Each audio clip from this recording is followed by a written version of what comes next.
Vanessa is a writer and critic. Her second book, Uncomfortable Woman, Mujer Incómoda, was published in 2021. Her Spanish language podcast of the same name combines cultural criticism, the history and theory of style, women's history, and literature with a feminist perspective. Vanessa writes for El Espectador, a national daily newspaper in Colombia. Her work has been featured in Vestoj, The Business of Fashion, CNN Style, Vogue Latin America, BBC Mundo, and several Latin and Colombian publications. She received her MFA in Fashion Studies from Parsons The New School, where she also studied journalism and history. And when she returned to Colombia, she launched a Diploma of Critical Studies in Fashion, the first of its kind in that country, at the Universidad Jorge Tadeo in Bogotá. So we are extremely honored that Vanessa is here with us. And Vanessa, I'll ask you to come up. Thank you.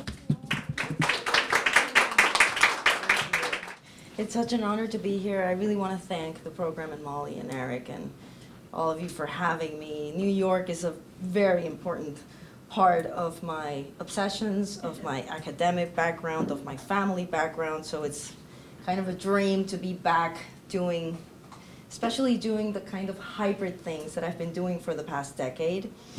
So I will try to resume some of the work that I do in a very particular way, and I have this presentation that also has the purpose to illustrate some of the hybrid and syncretic ways that I have gone about the work that I do. The more that I reflect on it, the more obvious it seems that hybridity and discomfort have been at the heart of my work. This has quite a few layers to it. For one, like in the first place, there's looking as a way of writing and writing as a way of looking, and the ways in which this connects to the Caribbean, where I'm from. There is no way to translate the term the gaze into Spanish, so it ends up being sort of an intense way of looking, la intensa mirada. The gaze is a deep and important obsession for me because it also leads towards feminist theory, and I will tell you more about how I came to that concept a little bit later. Looking also has to do with aesthetic taste, aesthetic influence, desire, and also subjectivity, which is also an obsession of mine, which is what led me to study fashion in the first place, the way that we experience time and space in terms of looking. When I was a kid, when I was a young girl, I looked at a splendorous bay in the city of Cartagena. But I also looked at music videos. I used to look at MTV's Unplugged in the 90s. I used to look at music videos. I used to look at TV. I used to be very interested in visual culture, but this was also shaped by the very nature of these technologies. So there's also a yearning and a desire in gazing in what we look at. And I've always thought that looking at a bay and looking at the sea and growing up in such a small place where everybody seemed to be the same and like the same things sort of opened up the possibility of wondering what it would mean to sort of move towards that horizon and maybe explore other parts of the world.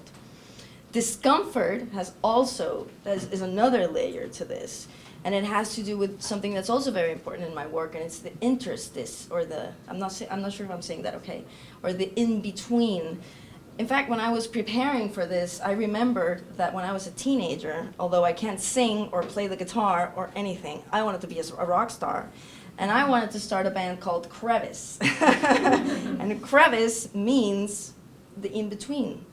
And what I secretly wanted, and this is something that I've also understood with time, what I secretly yearned for, when I was gazing at these beautiful, young, sad men from the grunge movement in the 90s, what I essentially wanted was the sexual freedom that was apparently naturally granted to rock stars, but most specifically to men, the men that I was growing up next to. So this in-between, this crevice, this interstice will translate into several layers of my own work.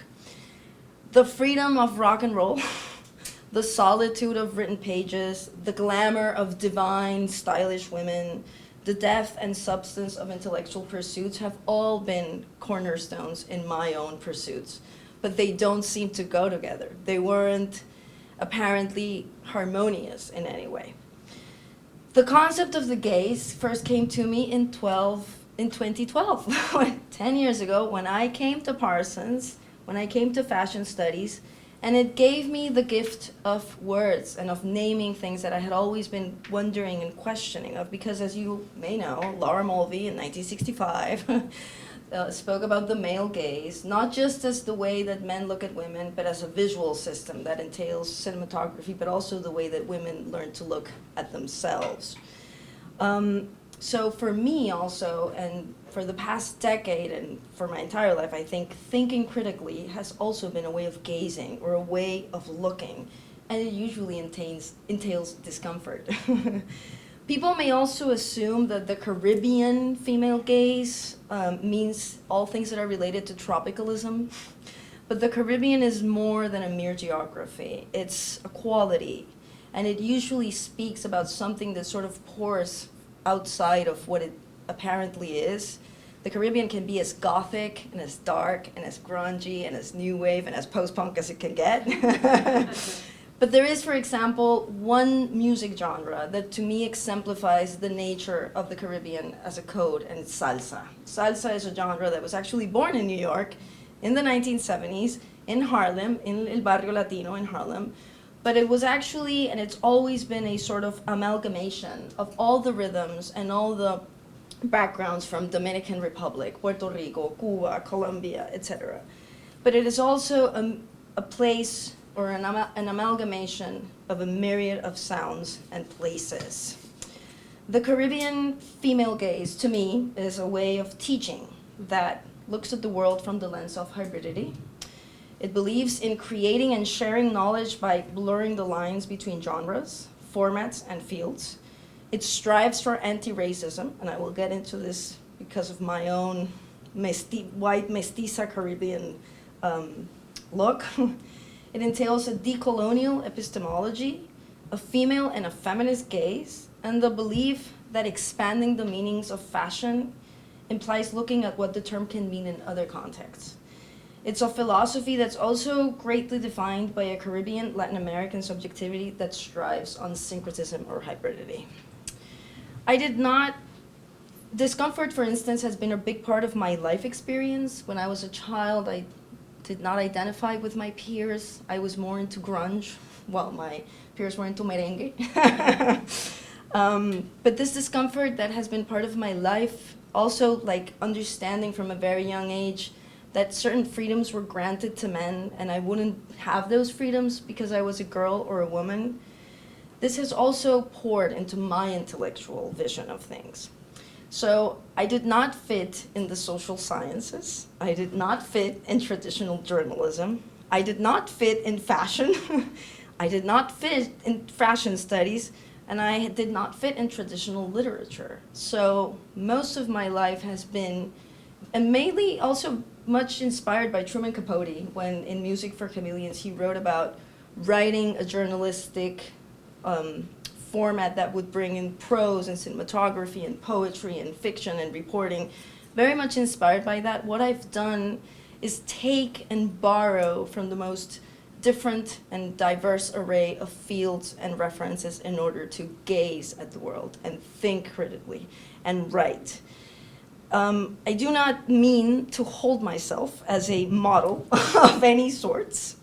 I feel that I am more of a metaphor or a symbol of something that has always made me deeply uncomfortable. It still does.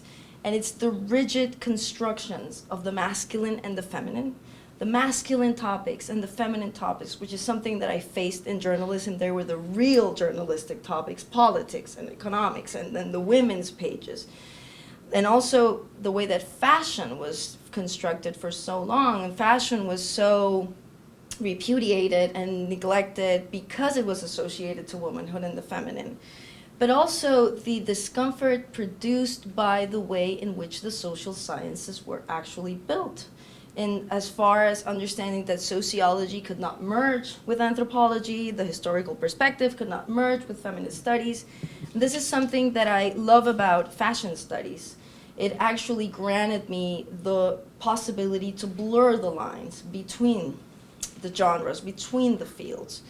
But for the past decade, I have been uncomfortable. I have been hybrid, and I have borrowed the most different formulas and methods from different fields in order to make up a realm of associations and a way of looking that I think matches the syncretism of the Caribbean. But also, there's something about being uncomfortable and feeling uncomfortable, and it's also that critical thinking means you have to make yourself uncomfortable all the time, and you have to be very wary of certainty, and you have to be very wary of real knowledge. So this means always expanding your questions. The decolonial thinker Walter Mignolo writes about border thinking, and this is a concept that I came to very recently in my life, and it's very much connected with fashion studies, because fashion studies is this field that actually does teach us or invite us to blur the lines between the fields in order to look at the very different dimensions of fashion. But border thinking has a lot to do with another of my recent obsessions, which is decolonial thought. What Mignolo writes is, border thinking, this is the basic condition of border thinking. The moment you realize and accept that your life is a life in the border, and you realize that you do not want to become modern, because modernity hides behind the splendors of happiness, the constant logic of coloniality. For precisely this reason, border thinking that leads to decoloniality is of the essence to unveil that the system of knowledge, beliefs, expectations, dreams, and fantasies upon which the modern colonial world was built is showing and will continue to show its unviability. Border thinking requires dwelling in the border. Border studies instead presuppose dwelling in the territory. The knowing subject is an observer of, not a dweller at the borders. Hybridity is also the mark of my work as a writer and a critical thinker. This place of enunciation lies in a particular intersection and in between, an interstice. It feeds from different fields and blurs the lines between them as well. The constellation can include historical perspectives, an education in the social sciences, a formation and practice in journalism, and also the search as a voice and an essayist, the writing and publishing of books, the use of social media platforms, and the study of fashion and style in its historical and theoretical dimensions from a feminist perspective. There's also another great deal to say about the ways in which feminism and fashion were constructed as opposing forces. This has all been driven by a certain resistance to traditional mindsets and frameworks, and a rebelliousness also as to how an intellectual woman should look. That's like another layer of my discomfort and hybridity. The way that an intellectual woman should perform aesthetically. And it also means a creative impulse in the ways in which knowledge should be produced and shared, because that's the other thing. I never pursued a PhD. I don't write footnotes. I don't write papers, but I'm constantly feeding myself from theoretical knowledge. When I was young, as I was saying, I was also told that fashion and style were unimportant and they were frivolous. And I was taught that a woman should choose between cultivating her aesthetic character or her intellect. As I have believed and defended social justice as a Latin woman, I have been told I must renounce to beauty. This is another thing another big topic. As a public feminist, I have been denounced for studying appearances. Hence, in many ways, my place as a writer and a critic is based on resisting these rigid categories, the totalizing narratives, the suffocating binaries. So now I'm going to exemplify this with discomfort. This is a very uncomfortable image because that is me in my teenage years with a Che Guevara hanging and deeply believing in the revolution. And then this is going to be me many, many years later on the cover of a Brides magazine. I am an unmarried single woman. Nonetheless, I did perform like this. So another one of my big obsessions in my hybrid and in my discomfort has been to sort of defy what things should look like. When things are real, what shape are they supposed to be? This is my second book, Mujer Incómoda, which means uncomfortable woman. And uncomfortable woman is also a category that I think that I wanted. It's very similar to, it's all the names that feminists or women who have tried to live on their terms have. They've been called new women, they've been called feminists, they've been called odd women, they've been called free women. For me, the uncomfortable women are a category for many diverse ways of femininity. When I say the word woman, I must say, because we're having a really big transphobic thing in Colombia right now and in Latin America, in general, I think, in the world, yeah. When I say women, I mean all sort of like female subjects, like non-binary and trans. So that's what I mean by women. This, you're gonna have to excuse me because some of the things are in Spanish, so I will translate. That quote says, "Nothing that is like visibly syncretic can ever constitute a stable point." And this is by thinker Antonio Benítez Rojo, who actually writes about the Caribbean. These quotes are also they reflect a lot about my work. This is Wittgenstein, when he says the truth lies in the margins. So again, it's about border thinking. It's about living or dwelling the border in terms of how you look, how you live, how you write, and how you think. And then this is also about the ways in which the Caribbean is the realm of the natural, the unpredictable, the marine currents, the waves, and the metaphor of waves as also a way of thinking and associated to the feminine. Another one of the trademarks of my work has been using different formats. So I originally started philosophy. I left philosophy one morning when I realized that Kant was never pregnant. There was no maternity or motherhood in philosophy. and I wasn't a feminist back then, but this struck me as something that was wrong. Like there was a void of the female voice, of the female subjectivity in something as important as philosophical thought. So I started philosophy. I majored in history. I didn't fit in history because when I was studying history, they told me that you couldn't study the history of fashion. Now it's changed, but back then it was like that. And then in journalism, I faced again this whole binary, oppositional, hierarchical thinking of the hard topics and the soft topics. So fashion and style were not important for journalism. They were not important for critical thinking. So one of the things that I've done as a border thinker, I think, and as a hybrid thinker, is to use all sorts of formats as well.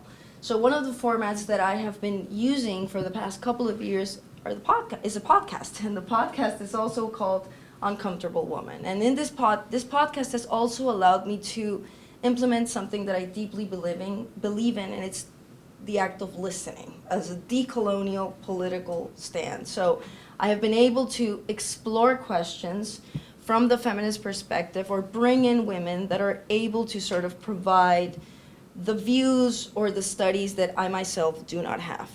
This quote says, "Discomfort is the seal or the trademark of critical thought for me," because patriarchal thinking also teaches us to think of knowledge as something that is static and objective and trustworthy.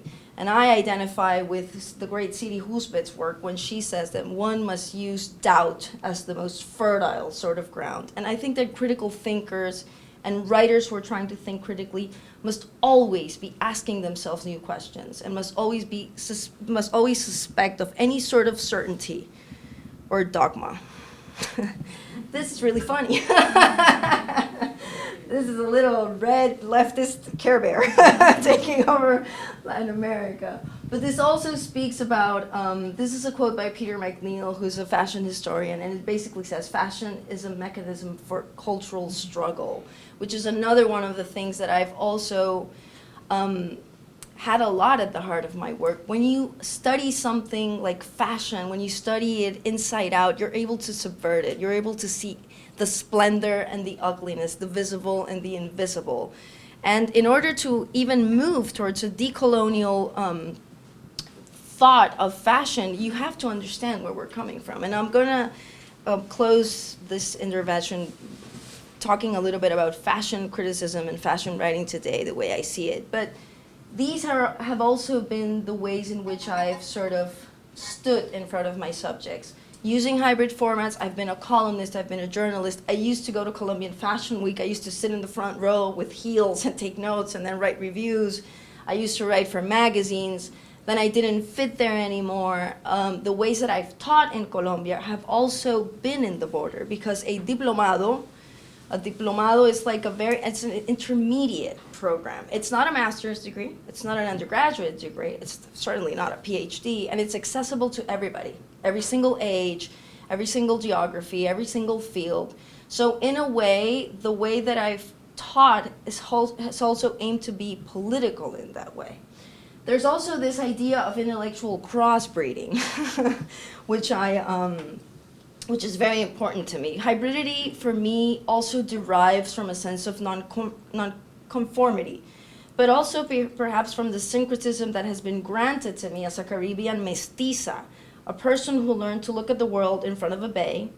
This view, as I was saying, I think that opened a particular gaze, one that, made me think about the endless possibility that is provided by the oceanic vision. Maritime places and ports that look out into potential worlds usually propel its inhabitants to imagine other realities, to look a certain way. To look intently and to look critically has also been part of this trait. The Caribbean places also usually have the indelible mark of mixture. They foster a subjectivity that assimilates contrast, multiple references, tensions, and contradiction, one of my favorite things. As I have constructed a place of thought for more than a decade, I find this is a very strong element in everything that I do, and in the ways in which I produce and I share knowledge as well, which is why the podcast is so important, because it's something that's just open and accessible. And it sort of it's constantly looking to bridging the gap between very specialized academic knowledge and other more like media formats. I think that this syncretism is fundamental in the ways I consider critical thought as well. And it's very important for people who are trying to write about something as ample and as big as design, I think. It's also meant mixing formats. It's also meant being a fashion critic, a public intellectual, a published author, a social media person, which is another one of the most uncomfortable aspects of my work, and a speaker as well as a teacher. So when this agency sort of tried to construct my brand, they used the words uncomfortable and eclectic as sort of like a slogan to sort of understand or resume the possibilities. This was very important because this was actually a piece on me and on Mujer Incómoda, the book, in Vogue Latin America. And it's talking about classism, which is a very touchy topic in Latin America. And it's very related to aesthetics, and it's very related to fashion and style. And there's also this contradiction that is very common, and it's when you believe in social justice in Latin America, with the leftist ghost that we have in Latin America, you're supposed to renounce beauty. You're supposed to not cultivate yourself aesthetically. And one of the things that I believe more and more as I've studied the history of fashion and the history of style is the idea that aesthetic delight should be a basic human right. But in certain places, it's thought to be a privilege. It's thought to be something that is only possible for the elites. This is something that is very anti-New York. Because in New York, the experience of the city sort of makes beauty and aesthetics accessible to everybody if you're looking. And this is why, again, the gaze is such an important concept in everything that I do. So this was a very important piece because it was actually me being able to write, being able to say in Vogue Latin America that we have to think about social class when we think critically about fashion. I also must say that I stopped writing for Vogue Latin America because there came a point where the tone that I was supposed to use was too glossy and too frivolous, and I just wasn't feeling. And that's another thing about writing critically about fashion, which is very interesting. These are the two books that I've published until now. The first one was called Dressing Women, or Mujeres Vestidas, and it was sort of an attempt, not a very successful attempt, because I didn't actually do what I wanted to do, but it was an attempt to sort of bring to Colombia some of the ways in which fashion studies invites us to think about design and fashion. I must also say that I am decolonizing myself, because when I came back from Parsons, when I went back to Colombia, I was shaped in this American, Euro-American paradigm where I believed that fashion only meant certain things. I'm going to end my intervention with thoughts on that, but that's also very important. And it's all this charged energy that the word fashion has, because it's associated to a geography and to a temporality. But I'll get into that in a little bit. This is also like another way of understanding my work as an essayist. And essays, I think, are also like a hybrid sort of format. And the way that Mujer Incómoda is written is also a mix of the personal essay with all the cultural and intellectual references that have shaped me. And I was actually very much shaped by American essayists. Vivian Gornick is very important in my work. Siri Husbet is very important in my work, and a lot of American writers are important in my work. Then there's the column, which allows and affords like very different topics. I usually write about feminism as well. And there's also an obsession in my work and my discomfort, and it's the constructions of the feminine and the masculine, because the feminine was rendered as something that had to be rejected or despised. And if you think about it, like a very normative masculinity is based in purging whatever is feminine in maleness. And there are certain topics that have been assigned to the feminine and certain topics that have been assigned to the masculine, which has also meant that I have been perceived, or I was perceived in the literary world, as the fashion writer. Or a feminist. A certain line of feminism was very uncomfortable by the fact that I was studying the history of fashion and aesthetics, because fashion and feminism should not mix. That's another example of the way that I've sort of breeded different things that seem to not go together. I also co-created another podcast with a colleague of mine in Colombia called Fashion Nation, and it basically tried to understand the ways in which critical fashion studies had been developing in Colombia and Latin America for the past few years. And this is all the same process of decolonization. Like as I was saying, when I came back from Parsons, I was reproducing this idea that fashion was only possible if it came from certain places and if it had certain traits.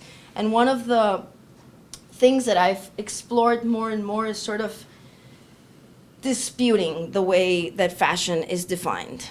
And there's also my teaching. My teaching, because I don't have a PhD, and because I'm still a little rebellious and don't like instructions very much, I've created my own way of teaching. So I teach independently in virtual classes where I will teach about feminist theory, I will teach about women's writing. I am very much obsessed with understanding all things that have been created or rendered as feminine, because when we look at like the history of patriarchal thought, which has taught us this dichotomy, this oppositional dichotomy, the feminine, the masculine, night and day, bad or good, it's usually the feminine that gets like thrown on the negative side. And I've always been very interested, and I'm still very interested in reclaiming what the feminine can mean beyond the ways in which it has been constructed from patriarchal views. And then recently, we had this beautiful launch in Colombia, and I have a colleague of mine joining me who also teaches in the Diplomado in Colombia. We had the first critical reader for fashion studies in Colombia. It's a really chunky book, and I wrote 2 essays for that book.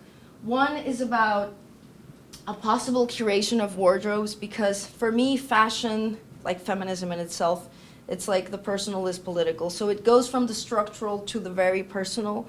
And if you're trying to dispute or understand what fashion can mean in a place like Colombia or Latin America, there's usually a lot of information in the closets of women. There's usually a lot of information also in family albums or in the ways in which fashion was being interpreted in other moments. And then I also wrote a book about 3 very famous women in Colombia, and trying to explore their figures from the lens of femininity and feminism. This is Nación Moda, the podcast that I was referring to, that tries to sort of understand the ways in which fashion studies have been developing in a country like Colombia and Latin America. These are some of the topics that we touched. The beauty pageant was very important in our country and in many Latin American countries in order to understand the ways in which feminine ideals have been constructed and in the ways that fashion has been constructed as well. That's my colleague Edward, whom I created. And this is more of the line of work that I have been moving towards lately, which is an decolonial epistemology of fashion. And I want to explain a little bit about that. I want to like go into this a little so I can do my closing remarks in relation to what it can mean to write about fashion design or fashion and from a critical perspective. There is the intense Caribbean female gaze or the female gaze.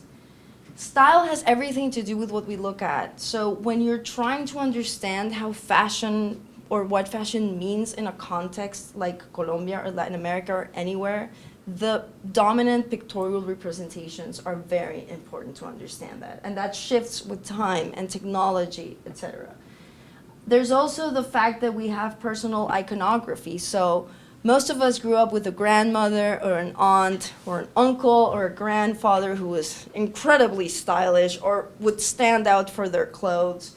And there is also a lot in the history of Latin American fashion that has to do with our family albums and with our lineage and with the memory of our ancestors, or with us looking at our grandmother in her dressing room, you know, like getting ready or putting on makeup just to be at home. Latin grandmas do that a lot. And then there's also the ways in which certain movements like salsa music can also contain a lot of information of hybridity and of what fashion can actually mean in a place like Latin America. So this is my mother and me talking about like cultural iconography. My mother was very fashionable. In fact, my love and our love for New York comes from her. And then there is this whole, the use that I at some point borrowed from personal style bloggers in order to talk about a concept that has also greatly shifted for me. At some point, I was very interested in understanding what the identity of Colombian fashion was. So I started thinking about this in New York, because when I came to New York, I dressed in black a lot as to sort of shield myself and, you know, fit in. But then someone asked me, so what makes you unique? What's individual about you in New York? And I was like, the Caribbean. I am from the Caribbean. And I started delving into this concept called Caribbean chic. And this Caribbean chic was actually the one aesthetic that was globalized for Colombian fashion, because we've had like a boom in Colombian design.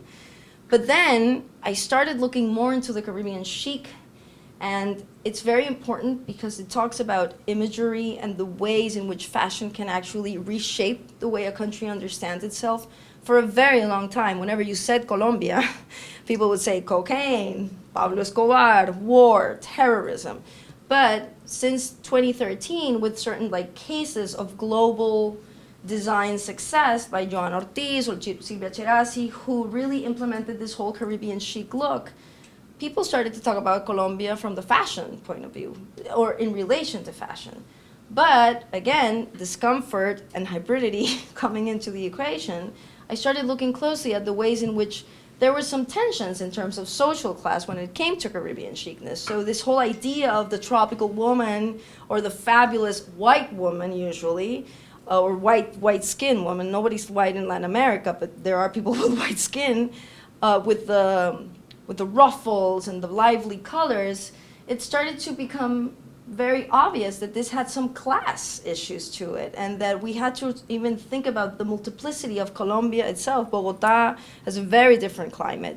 But this Caribbean chic concept that I sort of tried to explore, I also tried to explore it as aesthetically and digitally when I was performing like this. So the hand fan became a very big element in that performance. This is actually Toñita. She's like a Cuban woman who has a salsa bar here in New York. This was me performing in my city, which is very famous now and very popular. It's called Cartagena, which is a very beautiful but also a very ugly city. And this is something that I was mentioning before. When you study something so deeply and you know a world so much, it can actually provide subversion. And to me, gazing can also mean subverting. which is why also like studying the feminine so deeply and so much is what it can actually allow me to sort of reclaim it from other places and from other moments. That's a recorder I do the podcast with. And then, I wanted to like show you a bit of, I was discussing like the ways in which salsa is also a metaphor for hybridity and syncretism, and the ways in which fashion can be disputed. And then that's my grandfather, which was Argentinian, because I feel that the studying of style from a critical perspective also means going from the personal to the structural and the political. That's my grandmother also, like when she was young, and this is my grandfather again. And this has to do with the essay that I wrote about looking at closets in Colombia in order to sort of understand the collective memory of feminine style in a country such as ours. And then finally, and as this is more recent, for me, teaching has also become a political proposal, and it's also designed for hybridity, and it's also designed or made or thought for a context. This is a very important context, and I think it's very useful for the program, and it's looking at things in their contextual radicalness. The radicality of context, it was actually a forward meaning to everything. And then this is what I've moved towards now, and I'm hoping that by the time I come back in November, my latest piece for Vestoj will be out. It's about the intersections between fashion and politics in Colombia. It's probably one of the most exciting experiences that we're having in Latin America in itself, and the images from here are from Chile, actually, from the capucha in Chile, which is an object that has been reinvented by feminist protest. And this was Ocasio in the Met Gala, but this and that, he's actually wearing heels. These are 3 current Congress representatives in Colombia, and this is what they wore. He's like an LGBTQI representative, and he was wearing heels and a suit. And this is the Diplomado that has made a little, that's us in the Diplomado. And then there's salsa, which is also an interesting way of disputing fashion. I want to close just by saying that this is something that I've been reflecting on for the past few months, maybe. And it has to do with fashion design and fashion criticism. Fashion is a word that is deeply charged because it is related or deeply associated to modernity, to European and American modernity, to Paris and then to everything else, to the 4 big capitals. But it's also related to a philosophical premise, and it's the search for novelty in the sake of novelty. So fashion is inscribed within a very particular temporality and geography. So this is why when you think of fashion, or when a lot of people think of fashion, they think of an industry. And this industry is a great metaphor for whiteness, voracious capitalism, waste, elitism, racism, misogyny, because when you think about it, the fashion industry is still very much constructed by white men in suits in boardrooms. But fashion is so uncomfortable because it's simultaneous. Fashion can be splendor and beauty and the empty gesture, but it can also be the revolution, the genre revolution, the class revolution, and subversion. This is why fashion is also very uncomfortable. But when it comes to disputing fashion, when it comes to thinking about fashion decolonially, that means thinking about the term in the radical context. It also means delinking from this idea that fashion has to do with novelty, which is why we're kind of facing a strange time. When you look at the fashion weeks, it's strange because the Euro-American industry is still very much attached to the search for novelty. And novelty no longer stands for itself. So when we think about fashion today, we're actually disputing not just a term, we're disputing a Eurocentric or Euro-American way of understanding fashion and understanding the world. What is fashion? Is a very good question. It does relate to this pursuit of novelty to modernity to a certain geography, but fashion is also related to factio, which means ways of making. So it's also related to ways of living, to ways of being, to ways of inhabiting. Actually, in Spanish, the word fashion, moda, is very interesting because it's very related to the word modo, which can also mean ways of living and ways of looking and ways of everything. One of the things that I love most about decolonial thought is that it's a Latin American school of thought, but it invites us to be disobedient, to be epistemologically disobedient. And that means that dressing and fashion can also be a way to be disobedient, because you can either conform to the status quo or you can subvert it. And actually, this is why trans people are so uncomfortable. This is why the blurring between the lines between gender and fashion has always been so uncomfortable. So for me, thinking about fashion critically today is deeply rooted in the political, and it's deeply rooted to disobedience. It's being disobedient as to what fashion means. It's being disobedient to the fact that fashion is only Euro-American. And it's also about, it's also an opportunity, because we're also disputing the term. So there's the two debates going on right now.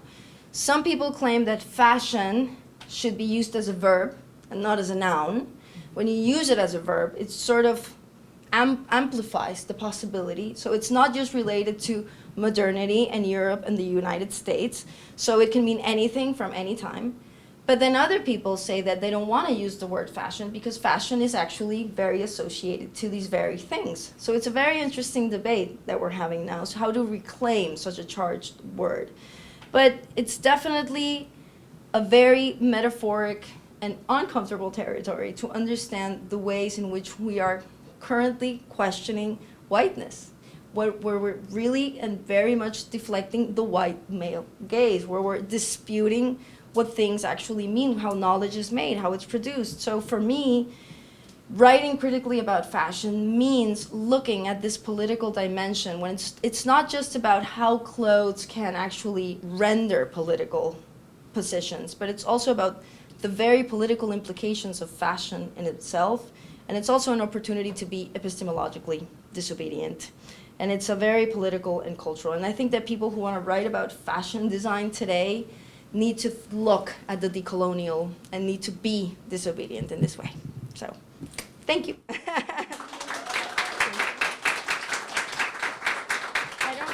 I don't know if there's questions, maybe. Yeah, other readings for people to explore. I feel that Siri Husbet's work in a very different but similar way mirrors my own, because she's been interested in sort of bridging the gap between humanities and the sciences. So she has like a PhD in English, and she has written novels, and she writes poetry, but she's also very much into the history of psychiatry and neurological knowledge, and she studies the brain, and she's really into very scientific things. But what she's doing essentially is sort of blurring the lines between the hard male topics and the soft feminine topics. And I think that she's like a wanderer as well. And I think that books like her recent one called Fathers, Mothers, and Others is very wonderful. There's another one called A Plea for Eros.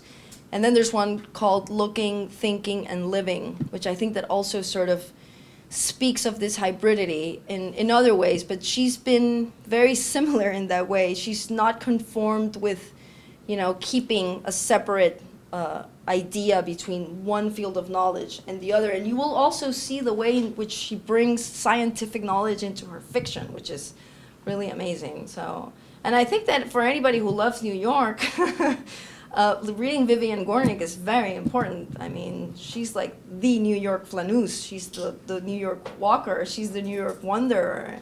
And I think that there's also a very important political thing in walking as a woman in public spaces. In Latin America, it's still hard sometimes to be able to walk, and it's something that New York grants women and people in other ways. So I would definitely look into, and I think that also the work of Judith Thurman has definitely really shaped my interest in fashion writing. And actually, in my podcast, there's an episode with her on fashion criticism in English. She's wonderful. Okay, the question has to do, Latin America is very big. There's like the South and the North, and the South has Argentina and Uruguay and Chile, and in the North we have Ecuador and Colombia, and Brazil is just like another thing. Brazil is just like another thing in Latin America.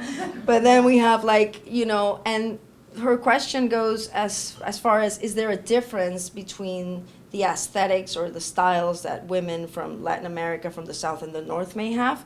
And this is very interesting because when I think about being disobedient and disputing the term fashion is very related to time, because fashion not only seeks novelty, but has also been very much about forecasting the future. And it's been also about cycles. And these cycles have been determined by seasons: spring, summer, fall, winter. We don't have that in Latin America. I mean, the South has it, but it's inverted. So when it's summer here, it's winter in Chile and Argentina and Uruguay. And then in Colombia, for instance, we don't have seasons. We can actually have like, it's cold in Bogotá, and then you'll take a 3-hour drive and it's really hot. So there's a very cultural element in climate, and the way that climate sort of disposes the temporalities of fashion and the understandings of dress. Because even, it's very funny because in Colombia, like Christmas and December is like insanity. And I've come to think that it's insanity because we don't have seasons. Here, you will have like, you transition from summer into the fall, and then you'll have pumpkins, and then you feel like the rain, and then your wardrobe changes. So there's something that sort of shifts in your mentality, in your body. In Colombia, it's like, no. So December is like insanity, because I think it's a sort of accumulation of of not having rites of passage or transitions. I do feel that it's very interesting that there is one element that I have to mention between the two sides of Latin America, and it's dictatorships. I mean, Argentina had a horrible dictatorship. Chile had and that's why the feminist movements in Chile and Argentina are actually so interesting right now. Because the green scarf, which is now like a beacon of reproductive rights, comes from Argentina, and it has really moved up towards every other country.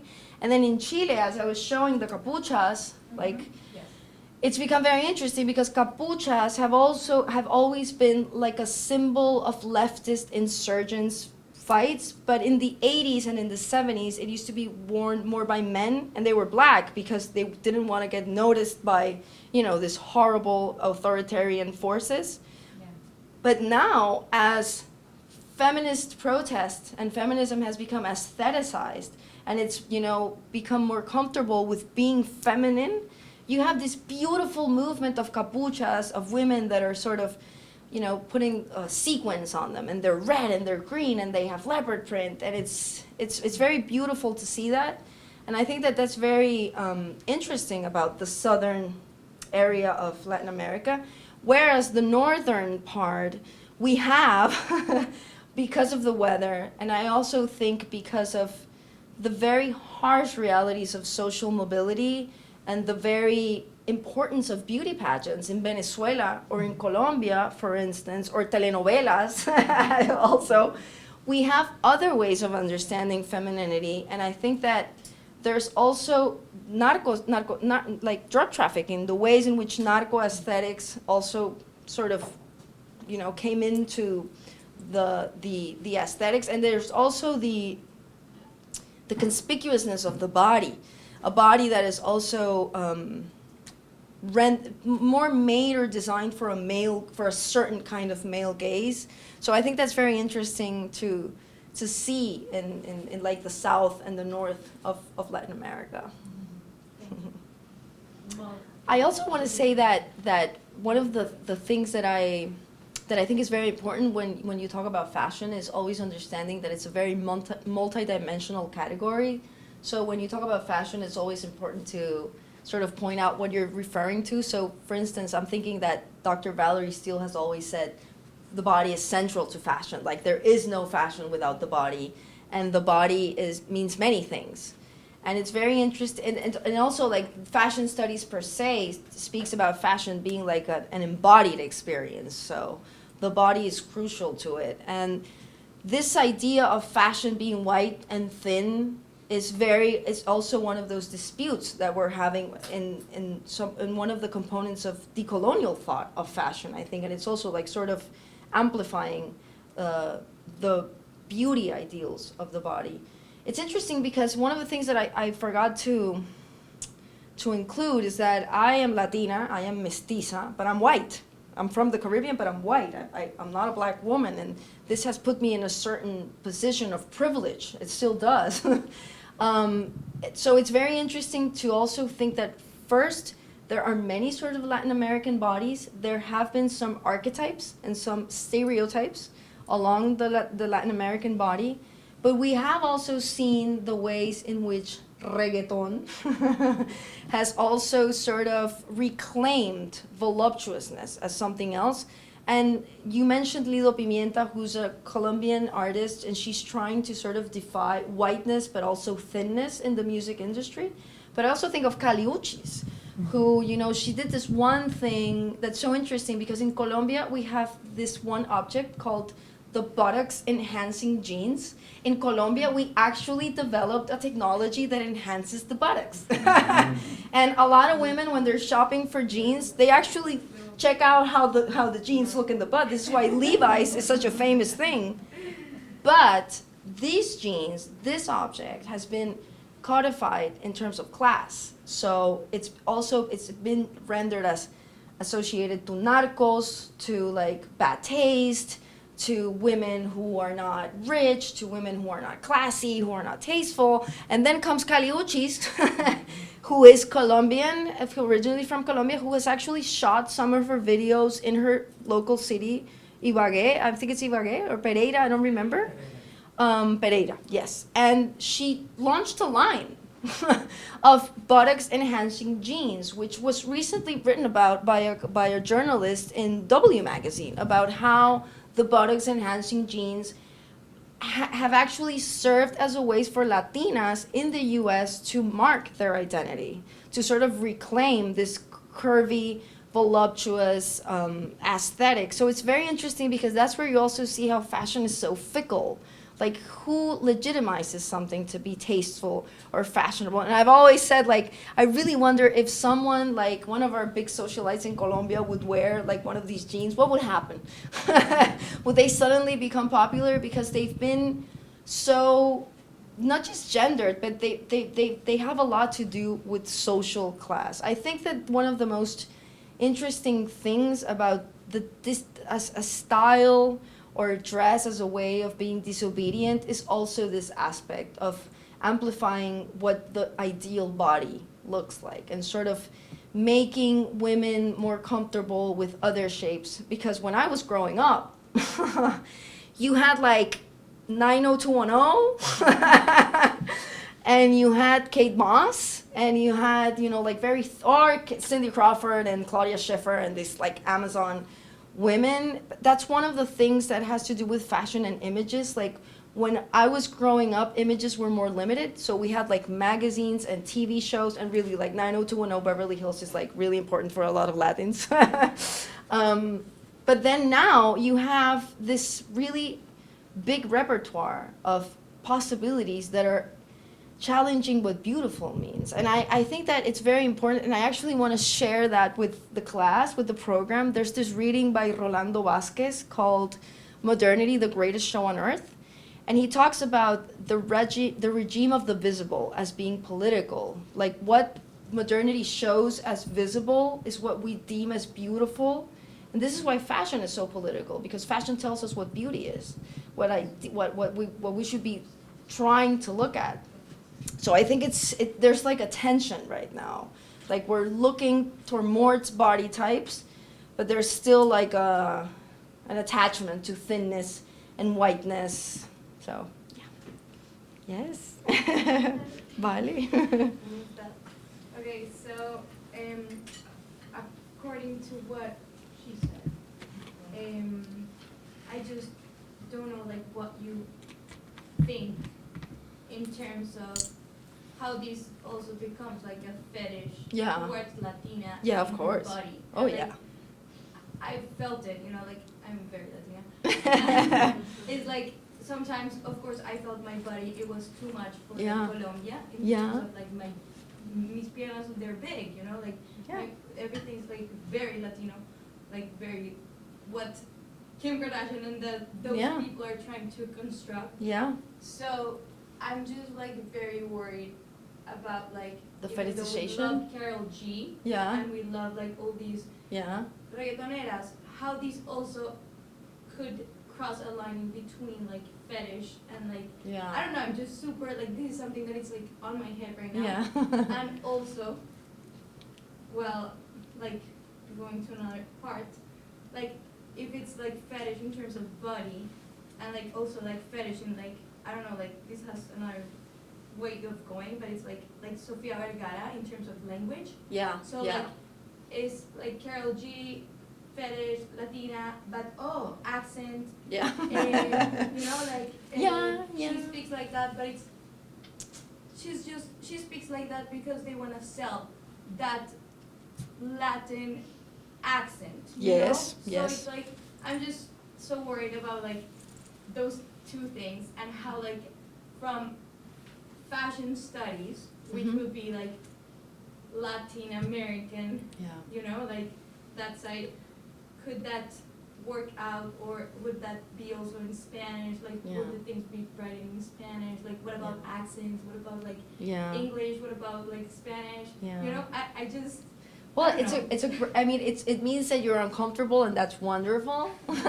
Because one of the things that I think also about these questions that also like pick up my own mind, that I'm always thinking about them, is that we have to be able to accept that feminine thought has to inhabit discomfort, and we don't necessarily have clear answers. Because your question leads me to another question that I'm always asking myself with social media, is where do you draw the line between the female body being used as a source of empowerment versus being, you know, just another way of commodifying the body and just reproducing a male gaze. Once again, it's a very, very blurry and complicated question, which I don't think that we'll have, like, we can't have a rigid answer, because for me that's patriarchal thinking.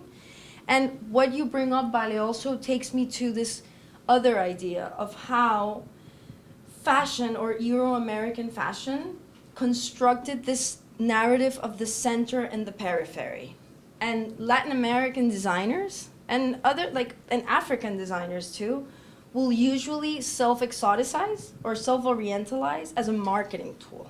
So Angela Jansen writes about this, the anthropologist. She says, like, whenever like a Latin American designer is interviewed, they're like, so what is your cultural heritage like? And so there's this idea, this whole idea that the periphery, so Latin American, like for instance, like artesanías or craftsmanship, they're not fashion because they're supposed to be tradition. So there's like a dichotomy between fashion and tradition, right?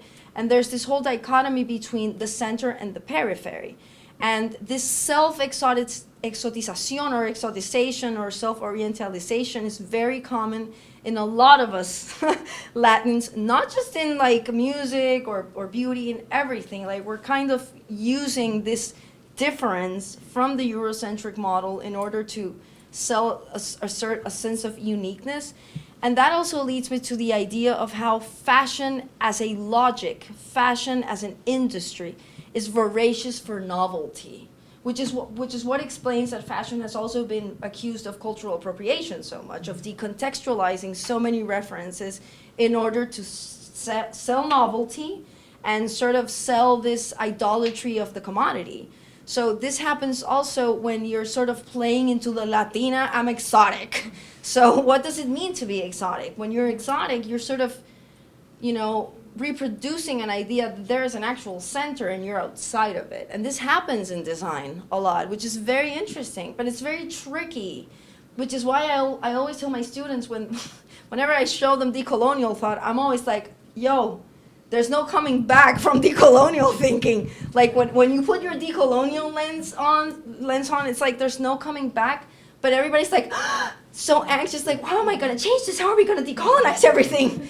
But it's not like that. It's like feminism a little. It's like we're in a process. So we're starting to name these things, and we're starting to understand that there is a narrative of center and periphery, and that we ourselves assimilate this self-exoticizing thing. And we understand that fashion is related to certain things and that tradition is related to others. And of course, when you're trying to sell novelty, when you're trying to sell the commodity, you create fetishes. I mean, this is why Marx is so important to understand, like, a lot of things from the cultural theoretical perspective, because it does become a fetish, and it's very hard to sort of navigate those lines because they're blurry and they're complex. So there can be something of there is a Latin American boom, but because, you know, the center is so voracious for novelty, then now they're looking for the Latino, which can be good because it can actually sort of amplify what's visible, and what's visible is political, but it can obviously reproduce fetishism and self-exoticization. So, as I say, like, being uncomfortable means thinking uncomfortably. It means sometimes not knowing, not having a clear answer. I think this is what, like, critical thought and critical writing should do. Yes, please, Molly.